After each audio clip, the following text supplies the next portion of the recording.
What's going on, Path Seekers? I have a whole bunch of RCs that I've converted to brushless, and when I first got into RCs, I really couldn't understand what I needed, and I had a hard time figuring out exactly how this was all supposed to work and be wired up. So I want to make a video explaining how to convert every single generation. I have all three of the generations of SCX24 to run a brushless motor, because a brushless motor is fantastic. If you've never used a brushless motor before, it is better at every single thing that a motor is supposed to do, except that it is a little bit more expensive.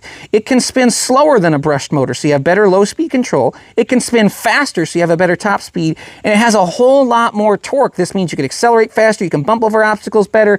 It's just better at everything. Oh yeah, and it's also much quieter. The only real problem with it is that it's so powerful that I usually end up converting to steel transmissions and steel drive shafts. And if you're on a really tight budget, a brushed motor isn't powerful enough to just strip your gears and break your drive shafts and break your front axle shafts. So if you fried your motor and you just want a cheap replacement, putting a $14 or $15 motor in is not a bad idea, because it will just work with all of your stock electronics, and all of your stock parts will really be safe even under this is a 050 size, it's a 50-turn Injora motor, okay? And this is where it can get kind of confusing, because if you just look up brushless motor, you can find these motors for like 20 bucks. And if that's like $15 and this is $20, it really seems like, well, why don't I just buy a brushless motor? It's only $5 more. But it's because it needs extra electronics and, like I said, extra supporting upgrades to be able to survive it. I'm going to do another video about bulletproofing the SCX24, but I want to talk about just the wiring for today. So let's talk about how to wire your RC first. Let's plug this into there. There we go. So let's talk about what an RC needs for wiring. And this is literally all of the wiring for an RC. You would also have your servo plugged into this and any headlights you have, but this is all the wiring you need to make the motor work. Let's go through it from, well, the gas tank to the motor. First, we have the battery, and the battery has all the power in it. We need to be able to get the power from these wires to the motor, but we can't just send the power over there directly, because it would probably literally blow the motor up. We'd also have no control. We need, remember, it's an RC, remote control. We need to be able to control it, and this is basically a little dam that stops the water, the electricity rather, from just flowing in there and lets it through only a little bit at a time. And it needs to be very specific, because there is an ESC built in here. This is an ESC and a receiver combination. Here's a receiver, here's an ESC. When you go aftermarket, these things are going to be separate pieces. This actually might help you distribute weight and tuck it into little tight spaces on your build better later on when you do, more custom things. But nevertheless, this is actually the wiring that is in all of your SCX24s, even straight from the factory. We have the battery, we have the ESC, which is your electronic speed control. Remote's yelling at me. And the electronic speed control controls the speed of the motor. The battery feeds directly to the ESC, not to the receiver, and the ESC is what splits up the power between everything else. So the ESC gets the power, and it sends the power, and then these are the signal wires that go over to the receiver, and somehow these wires will magically power the receiver and power everything else that you plug into the receiver, and they will also receive the information from the receiver on how fast you want the motor to spin when I pull this trigger. Ta-da! Okay, we're going to get a little crazy there. And the receiver obviously receives the information from the transmitter on what we want to happen. As a general rule, you're going to plug your motor into channel 2 of your receiver. Your steering servo is generally channel 1, and then, we have all these other channels. I have channel 5, 6, and then there's 4 and 3 are down here. But those are all for other weird things when you get into, having winches and other stuff connected to your RC. But right now, just to make the motor work, what we need is a receiver, an ESC, the battery, and the motor, and it needs to be wired like this. You need the battery feeding into the ESC, which feeds the motor and gets its information and shares some of the power over to the receiver.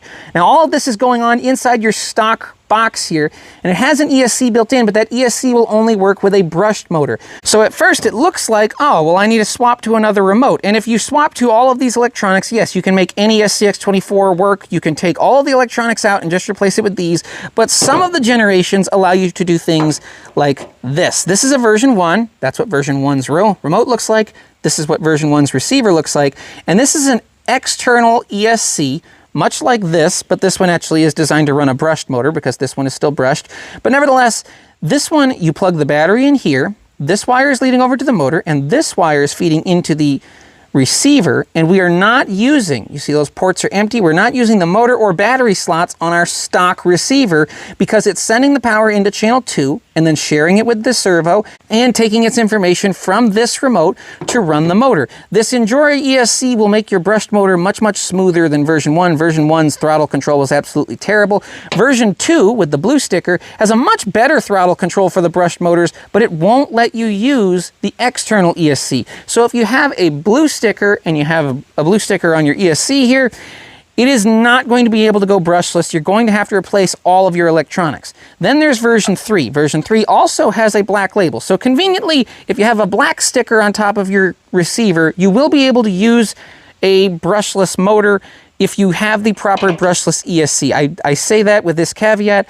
Not all of my ESCs for my brushless motors work with this one, but I'll demonstrate it for you and run this off of that remote for just a second. So you can see I've unplugged the motor and the battery, and when I plug in this ESC control wire to channel 2, the battery is plugged into this ESC, the ESC is feeding to that receiver, and it's now receiving information from this remote. And now, let me set this motor so we don't go flying. When I pull this, well, it should move. Oh, I missed it. Okay, make sure you get it plugged into channel 2, and channel 2 is the throttle trim.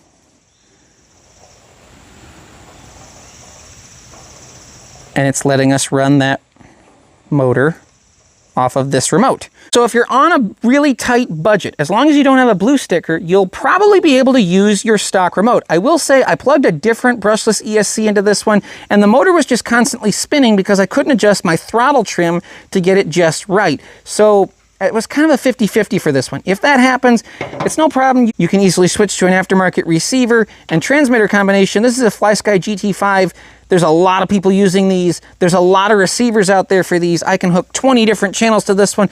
There are some other cheaper options though, because this one's kind of pricey, but I do love this remote. But if you're on a budget, this will probably work. This is a 9i mod ESC, and it's working just fine on this.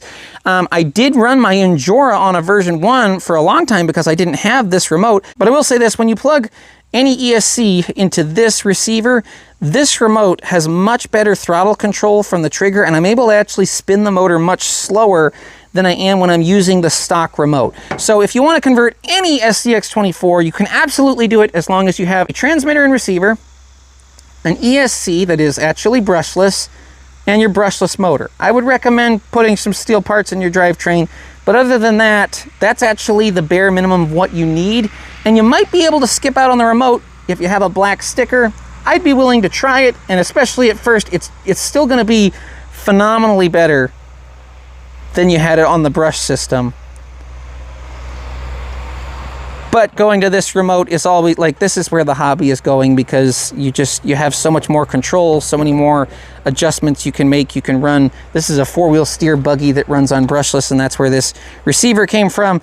I hope this helps you guys. I hope you're able to convert your RCs. If you don't have the money and you're worried you're gonna break more stuff, and if you have a blue one so you don't have the extra money to buy an aftermarket remote and you wanna stick with brushed motors, I have a whole video about slow, smooth control without brushless. I mean, basically, I just geared my axles down instead of going brushless on one of my rigs, and it made it really, really fun to drive. So you don't have to go brushless to have fun, but if all your friends are going brushless, well, hopefully this helps you understand exactly what you need, how to wire it. You just got to get all these wires to tuck in there.